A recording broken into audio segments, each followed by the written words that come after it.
Thailand's higher education sector is facing a severe structural crisis. As the nation transitions to an aging society, the pool of incoming students evaporates. The root of this crisis stretches back decades. Since 1959, Thailand's birth rate has been locked in a steep, continuous decline, shrinking the applicant base year after year. This demographic reality has forced domestic universities into a state of hyper-competition, fighting tooth and nail for a shrinking share of the market. Business schools find themselves at the absolute center of this battle, as they currently hold the highest share of enrollment in the country. For university administrators, this translates into immense financial pressure to maintain institutional viability and secure long-term revenue streams. Relying on legacy reputations or historic prestige is no longer a viable defense against these shifting market forces.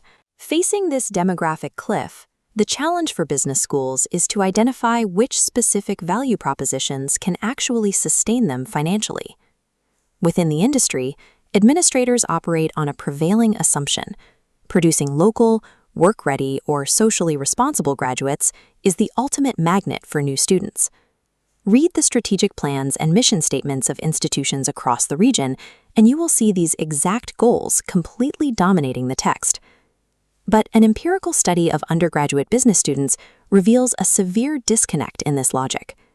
There is a sharp paradox between what students tell surveys they value and what they will actually open their wallets to pay for.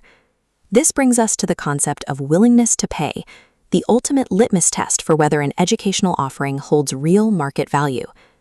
Failing to identify the exact empirical trigger for a student's financial investment is a fatal error for any institutional strategy.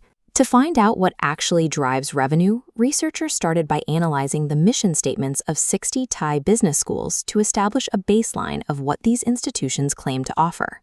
This diagram illustrates the four distinct value orientations that emerged from the qualitative data: society-oriented, work-ready, ethical leadership, and internationally oriented. The researchers designed a framework to test which of these four independent variables predicts the dependent variable, a student's willingness to pay tuition fees. Willingness to pay assesses consumer reactions to pricing. It represents the true trade-off between the education a student receives and the capital they sacrifice. Pinpointing this specific driver allows administrators to optimize their value propositions for a highly saturated market.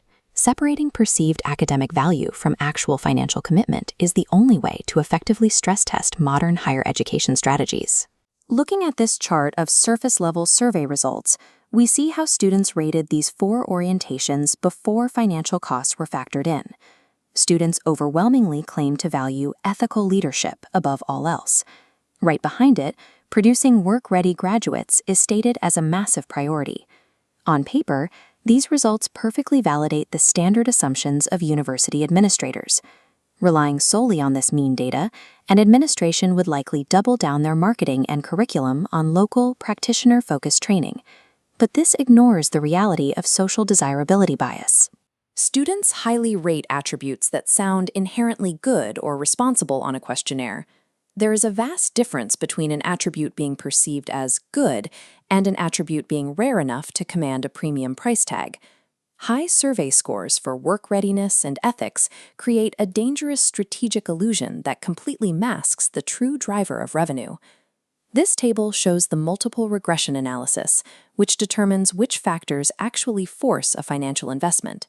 For a variable to prove a real statistical relationship exists, its p-value must fall below 0.05. The society-oriented model failed to show a significant impact on willingness to pay. Despite its high stated importance, the work-ready orientation also fell short of statistical significance. And the highest-rated metric, ethical leadership, shows the least statistical significance when tuition costs are involved. These findings suggest that the three standard marketing pillars of modern business schools are not the factors driving a student's financial investment.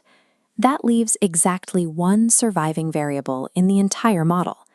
Only the perceived value of an internationally oriented school has a statistically significant positive effect on tuition willingness to pay. Students view local utility as a baseline given. They will only open their wallets for the promise of global mobility. What specific, measurable metrics define an internationally oriented business school in the eyes of a paying student? Looking directly at the survey items, the absolute highest rated expectation is that a program produces graduates recognized internationally. This includes a distinct regional demand for graduates to be accepted by the broader ASEAN community and integrated into its economic frameworks. Students require the cultivation of international-level entrepreneurial-level skills capable of thriving in a global context, and crucially, they expect the institutional gold standard, attaining international accreditations like AACSB, to visually guarantee the highest standards of excellence in the curriculum. For a university, internationalization cannot be an abstract brand value. It is a rigid checklist of operational achievements that trigger financial buy-in. This regression data separates the educational market into 10 distinct zones, a required floor and a profitable ceiling. Work readiness and ethics must now be classified as baseline utilities. Students absolutely expect them to be part of the package, but they will not pay extra for them.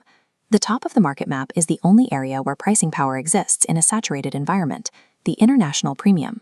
For administrators in newly industrialized contexts, the immediate strategic mandate is clear. Institutional capital allocation must shift aggressively toward global integration. This requires concrete operational steps, starting with establishing robust exchange programs and memoranda of understanding with foreign institutions. It demands integrating cross-cultural case studies directly into the syllabus and hiring academic faculty with substantial international experience.